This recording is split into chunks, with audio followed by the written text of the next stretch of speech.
महाराष्ट्र पे नजर डालते हैं तो हम आपको दिखा रहे हैं ये महाराष्ट्र के आंकड़े, जहां पर इस वक्त बढ़त जो है एनडीए की वो 216 सीटों पर है और महाविकास आघाड़ी सिर्फ 60 सीटों पर इस वक्त दिखाई दे रही है। तो ये बड़ी तस्वीर महाराष्ट्र में बड़ी जीत की ओर है, एनडीए झारखंड में बड़ी जीत की ओर इस वक्त बीजेपी 124 पे आगे है, शिवसेना 55 पे आगे है, एनसीपी 34 पे आगे है। एनसीपी को 7 सीटों का नुकसान हो रहा है। ये अजीत पवार की एनसीपी है, रियल एनसीपी जिसको कह रहे हैं। शिवसेना को 14 सीटों का फायदा हो रहा है, बीजेपी को 19 सीटों का फायदा हो रहा है। 216 में अलग अलग पार्टियों की क्या स्थिति है, ये आंकड़े आपके सामने स्क्रीन पर है। मेरे साथ मेरे सहयोगी जितेंद्र दीक्षित इस वक्त मुंबई से जुड़ गए। जितेंद्र, इतनी बड़ी जीत, इतना बड़ा स्वीप शायद आपने भी प्रेडिक्ट नहीं किया था, जो आप लगातार चुनाव कवर कर रहे थे। एम आई राइट? बिल्कुल, मैं महाराष्ट्र के अलग अलग इलाकों में घूमा था और ये लग रहा था कि मामला नेक टू नेक होगा, कांटे की टक्कर होगी, लेकिन महायुति को इतनी बड़ी जीत मिलेगी इसका अंदाज़ा किसी को भी नहीं था। सुमित जी, मैं इस वक्त मौजूद हूँ महाराष्ट्र बीजेपी के मुख्यालय में और यहाँ पर जश्न की तैयारियाँ शुरू हो गई हैं। आप देख सकते हैं कि एक यहाँ पहले से ही एक बैनर लगाया गया है कि हरियाणात विजयाची हैट्रिक। ये तो झांकी है, महाराष्ट्र अभी बाकी है। कहीं ना कहीं बीजेपी कैडर्स को पहले से ही अंदाज़ा था कि इस तरह की जीत इन्हें मिलने वाली है। कुछ देर पहले ही यहाँ पर लड्डू के बॉक्सेस मंगाए गए हैं और थोड़ी देर में यहाँ पर ढोल ताशे भी आ जाएंगे। जश्न मनाने की पूरी तैयारी यहाँ पर शुरू हो गई है। अब मैं आपको बताना चाहता हूँ कि मेरा अपना आकलन क्या है कि किस वजह से महायुति को इस तरह की जीत महाराष्ट्र में हासिल हुई। बहुत ही संक्षेप में मैं बताऊंगा। मैंने 8 पॉइंट्स नोट किए हैं। पहला कारण है लाड़की बहन योजना का सक्सेस। ग्रामीण इलाकों में और शहरी इलाकों की जो झुग्गी बस्तियां हैं वहां पर इसका असर रहा। दूसरा ये कि मराठा आंदोलन जो है वो ठंडा पड़ गया। मनोज जरंगे पाटिल महीने भर पहले से ही चुप हो गए। तीसरा कारण यह है कि किसानों को राहत मिली। किसानों की नाराजगी जो विदर्भ और उत्तर महाराष्ट्र में थी वो ठंडी पड़ गई। चौथा कारण यह है कि ध्रुवीकरण की राजनीति वो बीजेपी के लिए काम कर गई। बटेंगे तो कटेंगे ये वाला नारा एक है तो सेफ हैं। और नीतीश राणे ने जिस तरह के बयान दिए या देवेंद्र फडणवीस ने जो वोट जिहाद की बात की वो कहीं ना कहीं काम करते नजर आई। इसके अलावा पांचवा कारण यह है कि आरएसएस ने काफी कड़ी मेहनत की, खास करके विदर्भ और उत्तर महाराष्ट्र में आरएसएस की ओर से वोटरों को मोबिलाइज करने के लिए या वहां महायुति के कैंपेन में काफी मेहनत की गई। छठवां कारण यह है कि बागियों की ओर से एमवीए को ज्यादा नुकसान पहुंचाया गया। हालांकि बागी उम्मीदवार दोनों तरफ से खड़े हुए, लेकिन एमवीए को काफी नुकसान पहुंचा है, तो यह भी झटका लगा।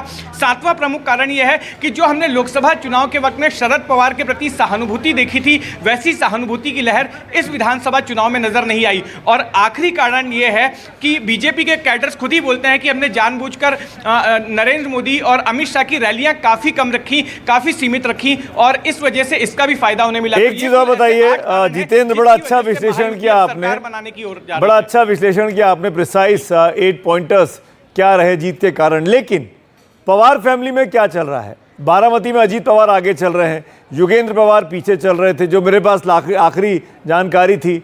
अगर अजीत पवार वहाँ जीत रहे हैं चुनाव अपना और उनके लोग अगर कुल मिला के जो उन्होंने सीटें लड़ी वो नुकसान में है उनकी पार्टी पिछली बार के मुकाबले, तो असली एनसीपी कौन सी कहलाएगी, शरद पवार वाली या अजीत पवार वाली?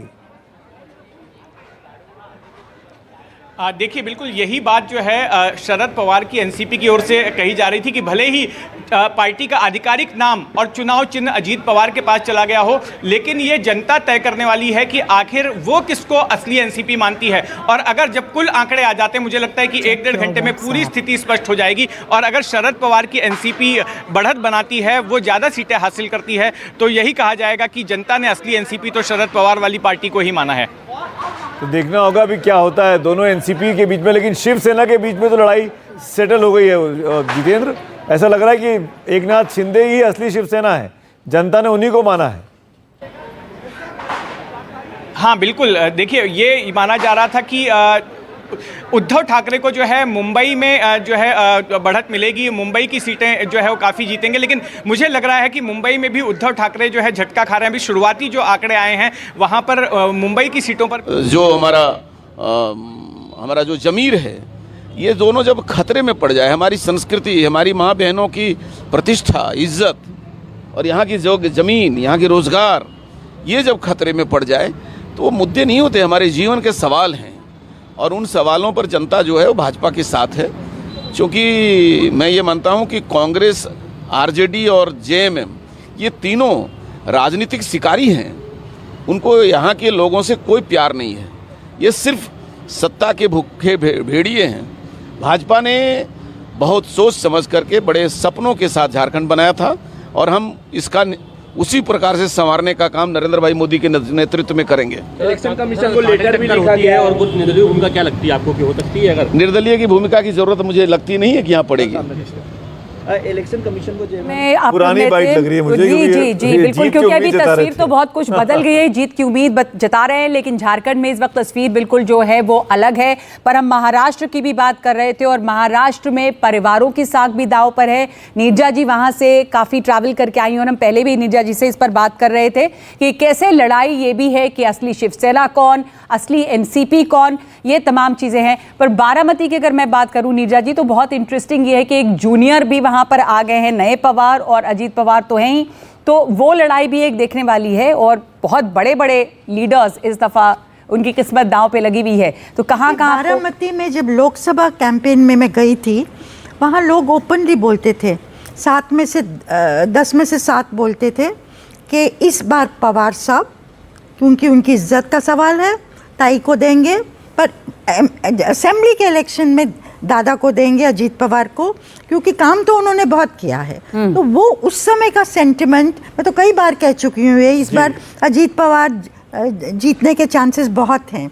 जहाँ तक सीएम का सवाल आगे तो चल ही रहे हैं लगातार और उनकी तस्वीरें भी लग गई हैं सीएम का चेहरा दिखाते हुए। मैं सीएम के लिए भी लग गई हैं, लेकिन जहाँ तक आंकड़ों का सवाल आ रहा है, देवेंद्र फडणवीस के चांस बढ़ गए हैं सीएम बनने के, क्योंकि एक नाथ शिंदे और अमित शाह ने तो ये बोला हुआ है कि हमने आपके लिए बहुत सैक्रिफाइस किया, अब आपका टाइम आ गया है सैक्रिफाइस करने के लिए। फडणवीस के लिए ओपनली बोले थे अमित शाह। तो अब ये जो आंकड़े हैं ना 59, 60, उसमें आप अजीत पवार और शिंदे के आंकड़े भी जोड़ दीजिए तो भी तकरीबन मेजॉरिटी नहीं बनेगी। 123 पे अकेले बीजेपी है। इसमें जो ऑफिशियल फडणवीस का चांस सीएम बनने का बढ़ गया। संजय आपको क्या लगता है? विकास बोल रहे थे उसको आप नहीं मानेंगी। विकास कुछ देर पहले बोल रहे थे कि बीजेपी की इंटरनल डायनेमिक्स ये कहती है कि जो रीजनल छत्रा बहुत तेजी से पावरफुल होता है उसको साइडलाइन कर दो। उन्होंने शिवराज सिंह चौहान, लेकिन वो अपने अंदरूनी कारणों से उनको साइडलाइन किया गया। अच्छा। वो नेशनल पॉलिटिक्स भी उसमें इन्वॉल्व थी, आगे ना बहुत बड़े हो जाएं। आरएसएस भी इन्वॉल्व था। अब आरएसएस उनके साथ खड़ा रहा है, उनकी हैसियत बढ़ी है टिकट डिस्ट्रीब्यूशन में हर तरीके से पिछले सप्ताहों में। लेकिन एक चीज़ सामने आएगी फिर मराठा को हटा के आप ब्राह्मण को बनाओगे तो वो राजनीति में असर क्या होगा? ऑपोजिशन और मराठा पॉलिटिक्स उससे बढ़त होगी, उसको पॉलिटिक्स अलग दिशा में जाएगी आगे जाके। पर आज इनफैक्ट संजय जी चुनाव के एक दिन पहले विनोद तावड़े वाला वो वीडियो वायरल होता है। विनोद तावड़े ओबीसी कम्युनिटी से आते हैं। ऐसी सिचुएशन में आपको क्या मराठा कम्युनिटी से, माफ करिएगा, ऐसी सिचुएशन में आपको क्या लगता है? जो बात नीरजा जी कह रही हैं, देवेंद्र फडणवीस के चांसेस ज़्यादा हैं इतनी बड़ी मेजोरिटी के बाद, या देवेंद्र फडणवीस के चांसेस नहीं है? अब देखिए 2-3 चीज़ें हैं। अगर इसी आई 125 बीजेपी, ठीक है, एक तो एक और 55 पे शिवसेना जी एक नाथ शिंदे का, 125 पे, पिछले बार 105 पे और वो 40 पे आपने अगर उनको कमान दी और 125 पे अब आप कमान देंगे तो ये बड़ा दिल नहीं, आपकी कमजोरी मानी जाएगी। आपके कार्यकर्ता हतोत्साहित हो जाएंगे, महाराष्ट्र में ही नहीं देश भर में। मतलब बीजेपी को अपना सीएम खुद बनाना चाहिए। बिल्कुल, आपकी राय ठीक है। और दूसरी चीज़ ये है कि जब उन्होंने बना दिया तो जो नीरजा जी कह रही थी उससे मैं थोड़ा सा वो इतर बात कहूँगा कि आपने 105 पे अपने 5 साल के चीफ मिनिस्टर को डिप्टी चीफ मिनिस्टर बनाया, तो वो जो एक स्टिग्मा होता कि चीफ मिनिस्टर के बाद डिप्टी चीफ मिनिस्टर, अगर एकनाथ शिंदे चीफ मिनिस्टर के बाद डिप्टी चीफ मिनिस्टर होंगे, शायद ये बात तभी हो गई होगी जब उन्होंने उनको बनाया होगा। तो अगर ये उनको डिप्टी चीफ मिनिस्टर भी होंगे, फडणवीस चीफ मिनिस्टर भी होंगे, क्योंकि 2 साल के दरमियान दोनों के बीच में किसी तरह का विवाद नहीं दिखा, किसी तरह का कॉन्फ्लिक्ट नहीं दिखा, पब्लिक में कम से कम कहीं नहीं दिखा, दोनों एक साथ दिखे। पीएम के साथ भी एकनाथ शिंदे के बहुत अच्छे वो संबंध रहे। कई सभाओं में जहां एकनाथ फडणवीस नहीं थे वहां एकनाथ शिंदे वो साथ में थे। तो ये संभावना मुझे लगती है कि बहुत प्रबल होगी कि देवेंद्र फडणवीस बने।